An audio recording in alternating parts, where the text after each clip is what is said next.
This video shows my different types of income. In this video, I show how much I spend per month. At the end of that video, I made a very bold statement. My resolution of 2022 is to reach net worth of $200,000 by the end of this year. In this video, I'm going to show you my plan to achieve this. Maybe you can learn something from it too. So without further ado, smash that like button and let's begin.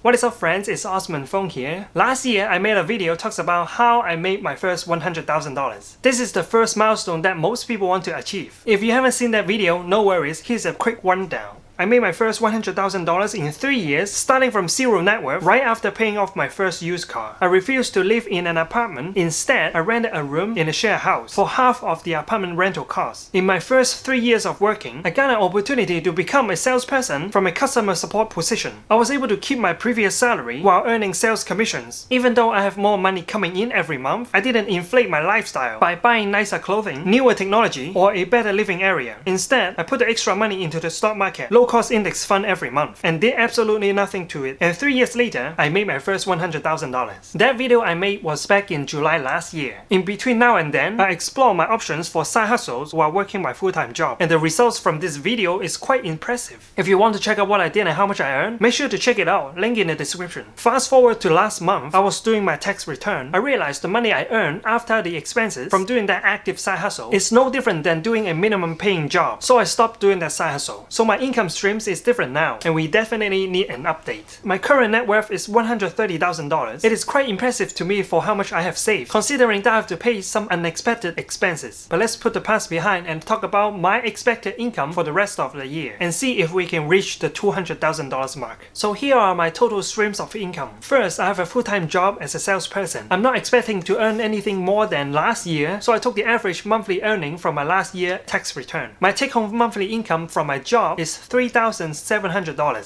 Second, I have to count my 401k contribution and the free money employer match. I set up to put 6% of my pre-tax money, and I get an extra 4% from my employer match. That is a total of $480 every month. Third, that would be my capital gain on my 401k account. I'm giving it a 10% return for this year, so I'm estimating a capital gain of $100 every month. Fourth, that would be my money lending business. I wouldn't really call it a business because it is nothing big at all, but I have the same borrower as last year, and I get to start taking advantage of the banking system. I'm estimating a monthly income of $250. Fifth, this is a new one. I have recently become a landlord this year. If you have been following my journey on searching for a house, buying it, and fixing it up with all these videos, you can probably tell that I own a house. After months of locating and fixing all major damages, I put my 2 extra rooms for rent. This is called house hacking. It is by renting out unused spaces in your house to exchange for income. I use the Facebook Marketplace for free advertising, and the applicants can show their resume by showing their profile. It took me only 1 week to rent out all the rooms with contracts. Currently, each room I'm renting out for $550 a month. That brings me an extra income of $1,100 a month. 6. Talking about the house, whenever I pay my mortgage, part of the amount goes to the principal of the house. That is $300 a month that counts toward my total net worth. 7th, that will be my capital gain and the dividend payout of my stock portfolio. Currently, I have about $60,000 between 3 brokerage accounts: Robinhood, Webull, and Public. Robinhood is the app that I touch the most because it is easiest to use and do trades. I don't do a lot of trades though, but when I do, I use Robinhood. For Webull, that is a no-touch account. I don't really use it so much unless there's some nice promotion like stock transfer and deposits, or I need to liquidate some of my long-term stocks. They're currently still giving up some free stocks, so make sure to use the link down below to sign up. For my Public.com account, this one is an experimental portfolio that I opened to simulate the monkey portfolio with my family's stock, Robin. These are the stocks that Robin picked for us, and in 1 year we're going to come back and compare this portfolio to the overall index. If you want to try out this app, Public is currently giving you to choose a free stock. I'll leave the link in the description. With these 3 accounts, I'm also estimating a 10% return for this year. That would be $500 a month in monthly gain. 8. As you might know, I'm very bullish on crypto, especially Bitcoin and Ethereum. I think it is time to open this box.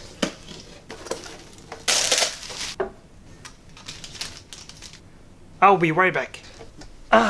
I put a good chunk of money in some major cryptocurrencies. I have $25,000 split between Bitcoin, Ethereum, and stablecoin. With everything going on, I don't believe their value will increase much this year, but I have another way to make returns from it, and that will be through crypto interest account. As you can tell, I get paid in Bitcoin. With my BlockFi interest account, I'm earning about 8% interest through my stablecoin, 4.5% through my Bitcoin, and 5% on my Ethereum. However, the SEC has recently banned BlockFi from opening new US accounts to earn interest. Luckily, I didn't move my funds out of my account before the BlockFi interest account announcement. BlockFi still allow interest account holders to earn interest with the funds that are already in their interest accounts, and the interest paid is also getting reinvested back into the interest account, not our regular trading wallet. On top of that, I'm still using the credit card to earn 1.5% cashback paid in Bitcoin. I'm still loving this company. I know they're going to come back. So with the cashback and the reward combined, I'm also estimating 10% return this year. So that is a return of $200 a month. And for the last, number 9, I have crypto mining. When I bought my gaming computer solely for video editing, I also discovered it is capable of mining crypto. Crypto mining is basically sharing your computer power to solve a lot of difficult math problems that verify all crypto transactions in the blockchain. All I have to do is to click play and keep the computer running as much as possible. The computer will generate heat in the room, which is kind of nice considering the weather right now is kind of cold. And my current monthly income from crypto mining is about $40 a month. And with the total amount of $6,670 a month. And if we multiply this by 12, we'll get the take-home of $80,040 a year. That is a decent take-home income for someone working in a corporate job, and 44.5% of it is passive. That is pretty impressive. Besides income, we also have expenses. We spend money on all kind of different things, and we are going to break it down right now. First, we have 10 credit cards. Between the 10 credit cards, we spend money on groceries, dining out, utility bills, medical bills, house insurance, home improvement, and all kinds of miscellaneous expenses. I used the last 3 months of all credit cards statements, and I took an average to get monthly credit card expense of $2,585. I'm including the medical bills and house repairs here because I want to get the most conservative estimation when I'm calculating my net worth. Next, we have our mortgage of $250 a month. That includes paying for the principal, interest, and property tax. $85 goes straight to our HOA, and then we have our phone bill of $50 a month. Therefore, we have our total expense of $3,970 a month. We have about 10 months until the end of this year, so to calculate my estimated net worth by the end of this year, I'll take my current net worth plus my monthly income times 10 and minus the monthly expenses times 10. We would get $157,000. But we are here for the $200,000. What is this number? Dislike answer. Sorry for giving you guys such a high hope. That is right.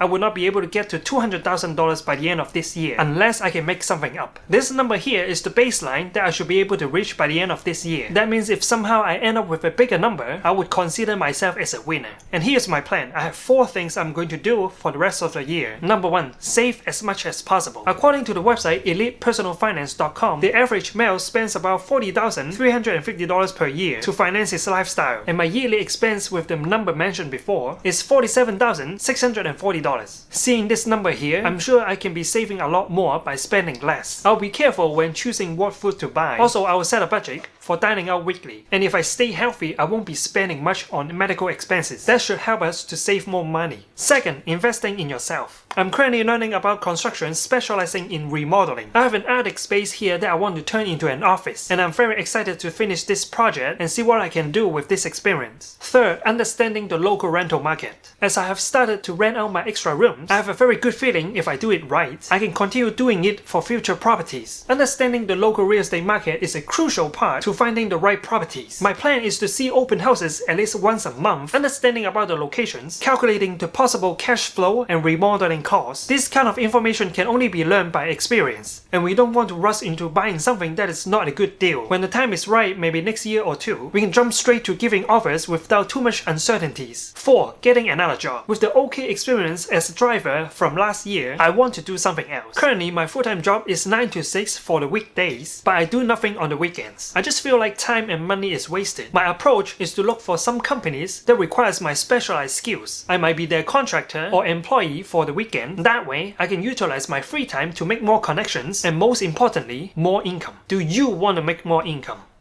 So that is pretty much all the plans I have for 2022. I want to give everything I can a final push before I need to take inescapable responsibility. With the plans above, I should become more than just a winner. Let me know what you think and comment your plans down below. Smash the like button if you want to support my hard work and the transparency of this video. By hitting the like button, you will help to push this video to the brand new audience so they can also learn about making money, and smash the like button too. Thank you so much for watching. If you haven't done so, make sure to hit the subscribe button down below, and I will see you in the next video.